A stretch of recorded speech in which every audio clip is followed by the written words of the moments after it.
C'è un evento in particolare, quando tuo padre aveva 8 anni, nel 1937, e venne portato da tuo nonno a una competizione automobilistica, la Coppa Principessa del Piemonte, e che si teneva proprio qui a Posillipo. Vide le Alfa Romeo della scuderia Ferrari e il circuito di Posillipo, che poi nel secondo dopoguerra cambiò nome e divenne il Gran Premio di Napoli.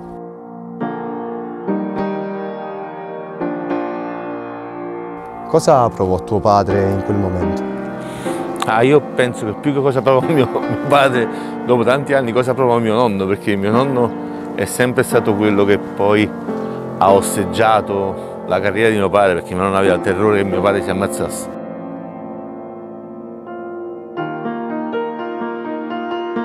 E quindi diciamo che mio padre fu fulminato da una parte e mio nonno anche, per le conseguenze, diciamo, di quello che successe. E quindi praticamente mio padre fu abbagliato da queste macchine e diciamo che papà raccontava che in quel giorno decise che lui avrebbe voluto fare il pilota e poi così fu.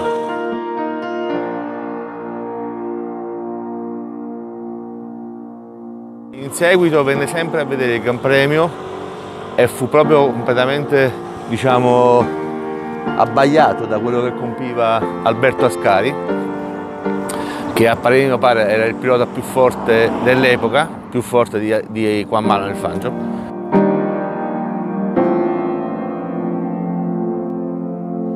E quindi mio padre diventò un grandissimo tifoso di Ascari e quindi lui si convinse a cominciare a correre e in effetti papà cominciò a correre in una doppia maniera.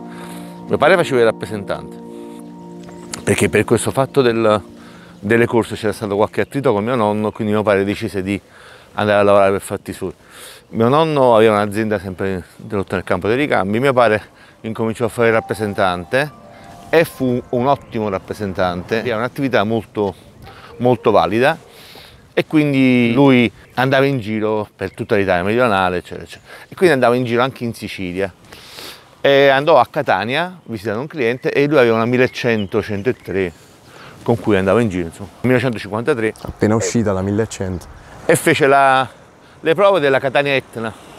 Mio padre non era uno che si applicava molto a regolamenti, non era un grande appassionato. Mio padre gli piacevano le cose perché gli piacevano, basta. E quindi fece queste prove e lui fece il miglior tempo di categoria, però vide che un certo De Santis con una 1100-103 gli aveva dato un distacco incredibile. Mio padre aveva visto su De Santis con i capelli bianchi, disse: come? Io tengo 23 anni, questo c'ha i capelli bianchi, allora non è messo per me. E decise di non correre, deluso, e non fece neanche la gara. Poi dopo un paio d'anni lesse una rivista che comunque la passione c'era, disse: De Santis stabilisce il nuovo record di velocità con la 1100-103 TV, che era una macchina preparata. Mio padre era la macchina che usava tutti i giorni. Quindi si rese conto che la differenza di prestazione tra le due macchine era abbastanza importante. Pochi giorni prima del Gran Premio di Posillipo comprò dal papà di Cesare Fiorio, quello che poi divenne il direttore sportivo della Lancia, il direttore sportivo della Ferrari, una Lancia Aurelia. Una B20. Esatto, nella classe GT, e si girò una marea di volte. Però il giro in cui non ci girò, fece il giro più veloce della categoria. Il giorno dopo mio padre portò la macchina da un'officina che, se non vado errato, si chiama Paganelli qua, e scoprirono che la macchina aveva un ammortizzatore rotto. Dopodiché papà con questa macchina cominciò ad andare fortissimo, si mise in evidenza, fin quando poi la targa Flore purtroppo andò fuori, la distrusse, e però mio padre a tutti i costi voleva far portare la macchina in carreggiata, che andò a finire in un burrone, con la macchina completamente distrutta, però tagliò il traguardo, che a lui serviva in ingaggio. Poi da questa macchina... Le automobili italiane erano ancora... Fu venduta, prima a un milanese, poi questa macchina è finita addirittura nell'Oregon, a Portland. E mio padre comprò la prima Sport, la 1500. E con questa macchina andò fortissimo, non solo andò fortissimo, ma fu l'unico che non si faceva male, perché questa macchina purtroppo era nota per essere un po' una macchina killer, quindi quasi tutti quelli che avevano corso su questa macchina si erano ammazzati. Mio padre invece aveva conseguito una marea di vittorie e non aveva mai avuto nessun problema. E quindi papà decise di comprare un 2000. Quando decise di comprare un 2000, però mio nonno nel frattempo è andato a Modena in Maserata dicendo: non gli date la macchina al mio figlio perché succede la guerra. E siccome mio nonno era un uomo molto buono ma anche molto burbero, che dava, insomma, intimoriva come aspetto, E giustamente i modenesi, disse questo chissà come che fa. E la macchina a mio padre non arrivava mai. E quindi papà un giorno, per l'ennesima volta, è andato a Modena a vedere questa macchina, era pronta, all'ennesimo no, uscì dalla Maserati e si recò in Ferrari. E quindi ci fu la parentesi delle corse di mio padre con Ferrari. E fu una parentesi interessante perché Ferrari, quando mio padre andò da lui, il suo braccio destro disse guarda che c'è Boffa, disse no, ci voglio parlare. E disse insomma a mio padre, disse Boffa tengo d'occhio perché lei è l'unico che non si è ammazzato con la 1500. Mio padre che era uno scaramantico formato proprio gigante, disse i commentatori cominciamo ma io non mi parli di morte perché è una cosa che a me non interessa. E quindi insomma il commentatore ci fece una risata perché disse guarda questa che risposta che dà. E sì, mi sono d'accordo con questa Ferrari testa rossa. Papà la voleva comprare. In pochi osavano poi rispondere così ad Enzo Ferrari. Esatto, quasi nessuno. Papà la voleva comprare, ma non perché teneva soldi da buttare, ma perché papà era un indipendente, non voleva diventare poi un dipendente di Ferrari. E invece Ferrari insistette per dire no, lei deve correre per me, insomma. Alla fine papà chiaramente lo faceva anche per avere gli ingaggi e alla fine trovavano un accordo. E l'accordo prevedeva che papà faceva il Giro di Sicilia, che era anche un'altra gara che si faceva oltre ad Agaflorio, poi faceva il Gran Premio di Caserta e il Gran Premio di Napoli. Il suo impegno sarebbe dovuto proseguire con la 1000 miglia e poi alcuni Gran Premi in Formula 1. Mio padre, quando insomma, si crearono questo accordo, all'epoca chiaramente erano tutti accordi verbali tra persone per bene, insomma, sulla stretta di mano, sapeva già che poi il nodo sarebbe stata la 1000 miglia perché lui non aveva piacere a provare, si scocciava proprio, cioè per lui stare 15 giorni su un percorso a provarlo era una noia mortale. A lui piaceva correre, ma tutte queste cose le riteneva inutili.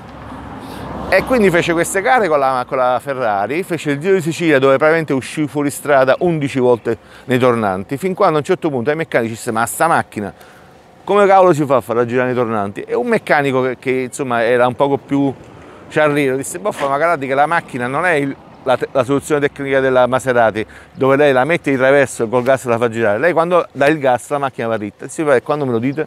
E quindi va bene, questa macchina tutta distrutta nell'anteriore sempre a destra che aveva preso un sacco di botte e le mani tagliate perché all'epoca non era come oggi, c'avevano un martelluccio in macchina e con le mani, con l'aiuto degli spettatori aveva sempre addizzato questo parafango e andava a toccare tutto e aveva continuato. Quando finalmente scoprì l'arcano, cioè di come far girare al tornante la macchina, cioè non di gas, vinse tutte le prove speciali rimanenti e fece una bellissima rimonta. E questo fatto poi lo fece anche, diciamo, essere un po' in imbarazzo nei confronti degli altri piloti, che quando papà tornò a Modena, Ferrari chiese di mostrare le mani, c'erano gli altri piloti presenti della scuderia Ferrari, mio padre non voleva perché chiaramente sapeva dove andare a parare Ferrari, e alla fine quando Ferrari perentoriamente disse faccio vedere le mani, mio padre fece vedere tutte le mani tagliate, Ferrari disse agli altri piloti vedete i piloti veri come arrivano al traguardo senza mettere le prime per rompere i motori perché non ce la fate a salire da quello lì era Juan Manuel Fangio che correva con la Maserati.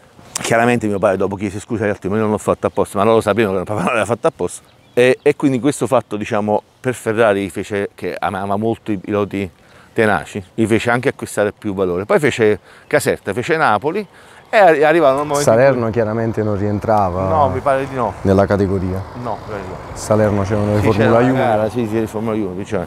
E praticamente papà fece, quando poi si arrivò al momento in cui doveva fare questa 1000 miglia e si trattava di fare queste 2 settimane di prove, papà che non voleva, quando andò poi in Ferrari e disse allora lei incomincia a provare, poi disse ma io non posso, degli impegni, papà ha già 2 figlie, alla fine si mise d'accordo con De Portago che avrebbe corso non solo al suo posto nell'occasione della 1000 miglia ma anche 2 o 3 Gran Premi, Spagna, Portogallo eccetera. E purtroppo De Portago si ammazzò. Quando De Portago si ammazzò Ferrari ebbe una specie di processo e quindi quando poi si rincontrarono ci fu una specie di battibecco tra mio padre e Ferrari e mio padre lo salutò e tornò in Maserati. E però rimase sempre un rapporto diciamo di amore e odio tra i due, insomma la narrativa dice che mio padre ogni volta che andava a Modena, bastava il record della pista che aveva fissato in precedenza il pilota Ferrari, chiamava in Ferrari e dice dite al commentatore che ho abbassato il tempo. Insomma c'è stato questo simpatico rapporto anche di sfottò. E tant'è vero che io poi nel 79 ho conosciuto il commentatore in occasione di un viaggio, noi stavamo andando su in montagna, papà si fermò a Maranello e ci ricevette, il commentatore era regolarmente in ufficio e disse che proprio questo, disse giovanotto, suo papà aveva un bel caratterino e quindi diciamo si concluse questa parentesi in Ferrari e papà tornò in Maserati dove lui si è divertito, ha fatto quello che voleva, cioè non voleva fare il professionista E in Maserati è stato sia con la tipo 60 che con la tipo 61. Papà ha corso con la 6 GCS, che fu quella che diciamo nelle more che arrivasse la 206, poi finalmente prese la 206, poi è passato alla Birkage. Chiamata così per il telaio a gabbia d'uccello. Sì. Ti dicevo praticamente che papà non aveva intenzione di fare il professionista, ma per tanti motivi. In primis che mio padre da una parte per la passione voleva correre, dall'altra sapeva che procurava un grande dispiacere a mio nonno. E mio nonno purtroppo già da qualche anno cominciava a non stare troppo bene, quindi papà era un po' combattuto. Da una parte voleva correre che gli piaceva troppo, dall'altra sapeva che mio nonno si dispiaceva. E inoltre poi aveva dei figli, aveva già 2 figli, quindi l'attività da portare avanti. Quindi ha fatto quello che a lui piaceva, cioè nel senso di fare un gentleman driver. Diciamo che forse il termine oggi è un po' frainteso. All'epoca il gentleman driver era quello che correva, ma non perché era un pilota lento. Molto spesso oggi è un po' confuso il gentleman driver, sempre nelle GT è generalmente il pilota ricco che fa equipaggio con il pilota emergente oppure con un pilota di esperienza. Invece all'epoca il gentleman driver era quello che voleva, magari, sempre c'è stato Marzotto, no? Piloti di livello, cioè, che però non volevano fare i professionisti per tanti motivi, perché l'azienda, la famiglia, insomma. E poi papà ebbe anche una breve parentesi in Formula 1, perché in effetti si trovò per una questione legata al pastificio da Puzzo, di cui mio padre era amico. Insomma, gli propose di fare queste gare col Formula 1 e comprarono una vecchia Cooper Climax con cui papà esordì a Vienna, improvando molto bene e in gara anche. Era attaccato a Stirling Moss, cioè non all'ultimo arrivato. E purtroppo un doppiato vide passare 60, sì, Price Vienna. Papà corse quel giorno con la Sport e con la Formula 1. E praticamente il doppiato vide arrivare Moss, ma non notò mio padre. Quindi mio padre, che si infilò per non perdere chiaramente il treno di Moss, strappò una sospensione. 1960, stesso anno in cui tuo padre vinse il Gran Premio di Napoli, proprio percorrendo queste strade. Sì, che poi era un Gran Premio per lui stregato, perché nel 57 ci fu insomma un po' un problema con i cometisti, ma insomma si narra che la vittoria fosse di mio padre, non di Collins. Però siccome erano tutti e 2 piloti Ferrari, papà non volle fare nessuna. Nel 59 su un tombino effettivamente andò fuori giri e si piegò una valvola. Papà era uno che detestava rovinare le macchine, lui le tirava sempre nel momento, però mai oltre un certo livello, perché rompere per lui era abbastanza poco. Poi su vetture con quel telaio, l'erogazione, come dire, sì, era poi, cioè, non era c'era brusca, non c'era niente. Si arrivava subito a un regime di rotazione elevati e quindi richiedeva paradossalmente non solo una guida di forza, ma anche attenta, la guida di precisa. Forza era molto di forza, perché le macchine erano molto pesanti da guidare, perché un pochino le sospensioni erano chiaramente diverse da quelle di oggi, un pochino c'è il problema che molti non si soffermano a pensare, che le gomme dell'epoca erano così, quindi la gomma dell'epoca richiedeva moltissimo uso dello sterzo, e l'uso dello sterzo chiaramente ti fa stancare, perché ti impegna le spalle, ti impegna gli avambracci, eccetera, i polsi. E quindi papà spense la macchina e settembre lo passò sul traguardo, che poi settembre è alla guida della WRE, cioè World Racing Enterprise, che è una macchina con motore Maserati. Esatto, fatto da Luigi Bellucci, che in effetti era un 206 un po' modificato in alluminio, carrozzeria in alluminio, e i freni a disco invece dei freni a tamburo. Papà l'anno dopo corse con la WRE e vinse l'edizione del 60, e fu un'edizione, purtroppo io non c'ero, perché sono nato 6 anni dopo, molto avvincente, dove ci fu questa rimonta, che papà era in testa e arrivò per primo dove c'era dell'olio, che un concorrente ha avuto un problema tecnico mal segnalato. Papà arrivò forte, quindi si andò a schiantare contro un albero, per fortuna riuscì a scendere dal marciapiede e a fare marcia indietro, e ripartì ultimo ben attardato e fece questa rimonta che vinse, facendo anche il giro più veloce, e davanti a Cabianca e a un certo Vaccarella, no? Insomma, piloti di ultimo livello.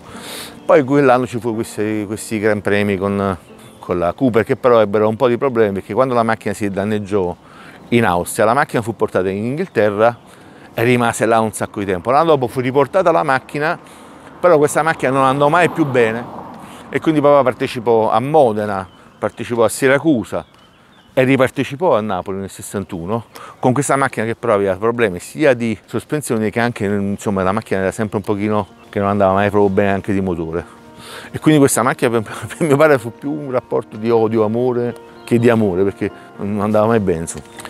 E papà poi per molto tempo si è fermato, tranne la parentesi del 64 in cui è tornato a correre con una vecchissima Birkage, vincendo il campionato, e poi lui si è sempre più o meno interessato perché gli piaceva seguire le gare, eccetera, eccetera, andava ai Gran Premi, Monte Carlo, Monza, però si era fermato.